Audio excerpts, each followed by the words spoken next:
Assalamualaikum warahmatullahi wabarakatuh. Semangat pagi. Langsung saja Bapak akan eh, melanjutkan materi. Kemarin kita sudah belajar mengenai perkembangan generatif pada tumbuhan Angiospermae. Tugas yang kemarin untuk mencatat, ingat, yaitu pada bawang merah saja perlakuannya. Dan dibuat data analisisnya ya. Dicatat data analisisnya. Kemudian tabel yang ada di buku paket tersebut silakan dibuat tabel di lembaran itu, lembar jawaban kalian. Kemudian nanti silakan dijawab pertanyaan atau membuat kesimpulan dari hasil percobaan mengenai perkembangan ya, perkembangan dari tumbuhan. Kemudian materi yang kita pelajari pada saat ini, kita akan melanjutkan pada perkembangbiakan pada tumbuhan Gymnospermae. Jadi Gymnospermae itu adalah yang biji terbuka. Berarti Gymnospermae. Biji terbuka ini yang kita sudah pelajari kemarin, kita hanya sedikit menyebutkan waktu di kelas 7. Di kelas 9, kalian akan menganalisis, jadi mendefinisikan bagaimana sih tumbuhan Gymnospermae itu sendiri.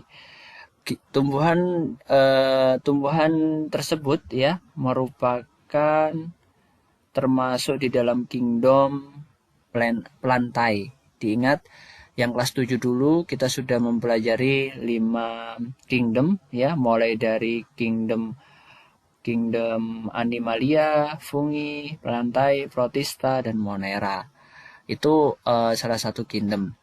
Nah, kita pada sub materi ini yaitu perkembang biakan pada tumbuhan Gymnospermae atau biji tertutup, terbuka ya. Berarti biji terbuka. Oke. Jadi perkembangan biakan pada tumbuhan Gymnospermae ini itu tumbuhan Gymnospermae memiliki alat reproduksi ya. Alat reproduksi berupa strobilus ya. Strobilus ini strobilus jantan menghasilkan yang namanya gamet jantan atau serbuk sari. Sedangkan strobilus betina ini menghasilkan namanya gamet betina. Ada kata strobilus jantan berarti dia gamet jantan atau serbuk sari. Kalau kita menjelaskan strobilus betina berarti menghasilkan gamet betina.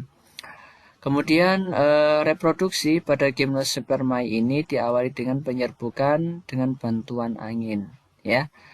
Kemarin juga sempat disinggung penyerbukan sebutannya aja banyak ya. Jadi ini salah satunya adalah bentuk bantuan angin. Kemudian serbuk sari dilengkapi dengan sayap sehingga memudahkan geraknya menuju strobilus betina. Nah, serbuk sari ini yang kita sebut tadi adalah gamet jantan ya atau strobilus jantan. Ini dilengkapi dengan sayap sehingga memudahkan gerakannya menuju ke strobilus betina sehingga akan bertemu. Kemudian pada bakal biji ya, kita sebut bakal biji adalah megaspora. Jadi terdapat struktur liang biji.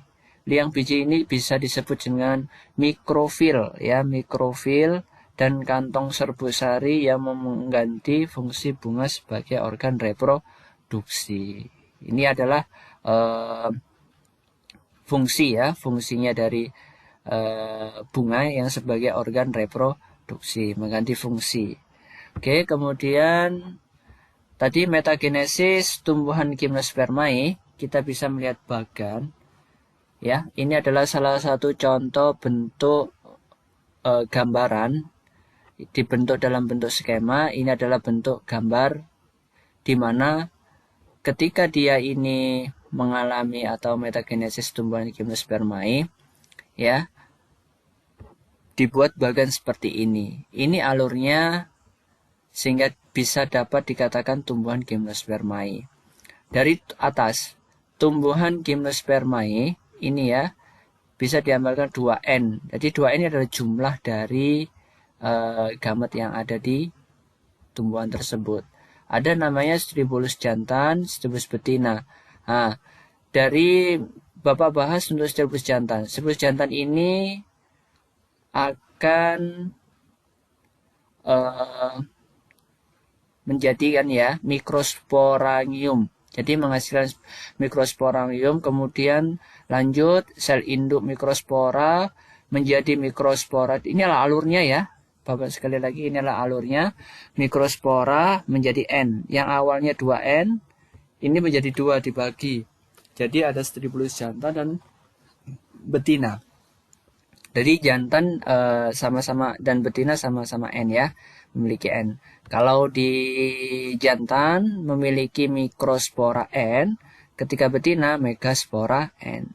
Nah, kemudian gamet jantan, kemudian gametotif ya, gametotif jantan, kemudian menjadi serbuk sari, bulu serbuk sari, dan spermatozoid. Nah, ini spermatozoid yang dihasilkan oleh Stribulus jantan. Sedangkan Stribulus betina ini menghasilkan yang namanya gametofit betina. Artinya dia menghasilkan sel telur. Nah, ketika spermatozoid dan sel telur ini bertemu, maka terjadilah yang namanya zigot. Ini seperti halnya kita sudah belajar mengenai sistem reproduksi yang kemarin. Ketika sel telur bertemu dengan sel sperma, maka dia akan berubah ya menjadi zigot dulu. Zigot dulu, maka akan menjadi embrio. Embrio ini menghasilkan menjadi biji. Nah, biji inilah yang akan menjadi bakal tumbuhan baru, yaitu tumbuhan gimnospermae. Seperti halnya manusia yang kayak kemarin kita bahas, ketika sel sperma dan sel telur bertemu, maka dia akan menjadi zigot dan menjadi perkembangan janin. Artinya apa? Artinya mengalami perkembangan. Jadi manusia baru ya, untuk tentang sistem reproduksi. Nah, ini penjelasan dari atas ke bawah ini adalah mengenai tumbuhan gimnospermae.